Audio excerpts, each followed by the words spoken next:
Elhamdülillahi Rabbil alemin. Vessalatu vesselamu ala eşrefil enbiya vel mursalin. Nebina Muhammedin ve ala alihi ve sahbihi ve men təbiəhum bi ihsanin ilə yevmiddin. Əmmə ba'd.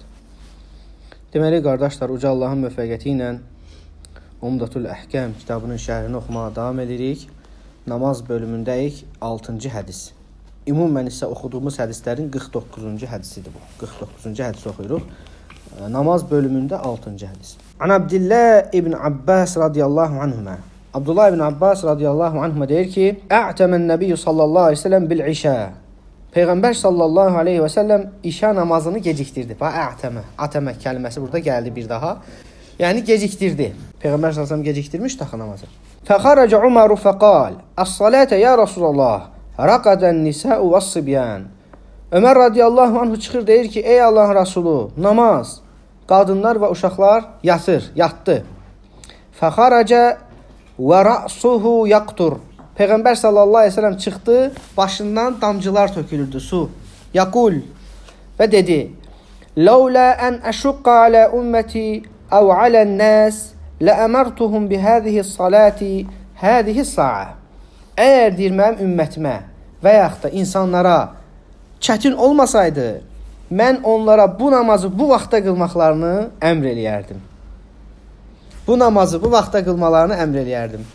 Hədisi İmam Buxari rahimehullah rivayet edib 7239-cu hədis və İmam Müslim rivayet edib 642-ci hədisdir. Burada deyir, əl-i'tam, ət-təxir mənasında, yəni gecikdirmək. Deyir, ola bilər ki, Peyğəmbər sallallahu aleyhi ve sellem qəsdən belə gecikdirib ki, namazı hökmü bəyan eləsin. Yəni, bunun icazəli olması və əfsəl olmasını bəyan eləsin deyə. Və həmçinin bu hədisdə ona dəlil var ki, Peyğəmbər sallallahu aleyhi ve sellemlə yanaşı qadınlar və uşaqlar da namaz qılırdı. Yəni, qadınlar da cəmaat namazına gəlirdi, hətta uşaqlar da. Ömər radiyallahu anh çünki deyir ki, qadınlar və uşaqlar yatdı. Həmçinin burada nə var? Üstün olanı Peyğəmbər sallallahu aleyhi ve sellem bizə bildirir. Və həmçinin burada Peyğəmbər sallallahu aleyhi ve sellemin ümmətinə olan şəfqəti var. Onlara çətin olmasın deyə əmr eləmir ki, o vaxta qılsınlar. Necə ki, misvaqda demişdir, Peyğəmbər sallallahu aleyhi ve sellem deyir ki, deyir, əgər ümmətimə çətin olmasaydı, hər namazda misvaqlanmalarını əmr eləyərdim. Bu da misvaqlanmağın nə qədər fəzilətli əməl olmasına dəlalət edir.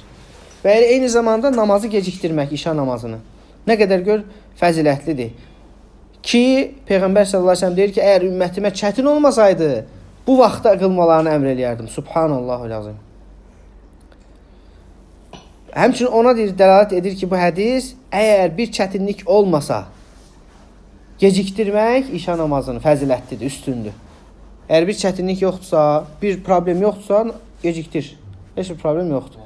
Və burada və ra'suhu yaqtur, başından damcılar tökülürdü kəlməsinə gəldikdə isə, ola bilər ki, Peyğəmbər sallallahu aleyhi ve sellem cənabətdən qüsl almışdı və yaxud da ki, ola bilər ki, sərinlənmək üçün yuyunmuşdu. Yəni, başından o təzəcə yuyunmuşdu, o sular tökülürdü. Və həmçinin bu hədisdə ona dəlalət var ki, kişilər güclüdülər. Kişilər güclüdülər, onlar da yatmırdılar. Yəni, gecikdirməyə baxmayaraq yatmırdılar, Allah daha doğrusunu bilir. Və bu da deyir, gecənin ilk 1/3 idi.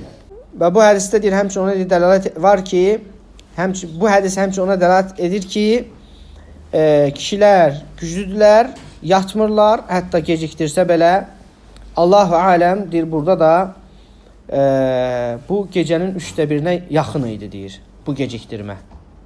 Necə ki, başqa ləfslərdə də bu varid olub. Və bu hədisimiz də bu qədər. Uca Allahdan dilərəm bizə eşli faydalarda etsin. Allah subhanahu ta'ala bizi dinimizi gözəl bir şəkildə öyrənib, ona əməl edib, dəvət etməyə bizlərə müvəffəq etsin. Allahümme amin. Və subhanəkə Allahümme həmdik. Əşhədu ən la ilahe illə ənd. Əstəğfiruka və atubu ileyk.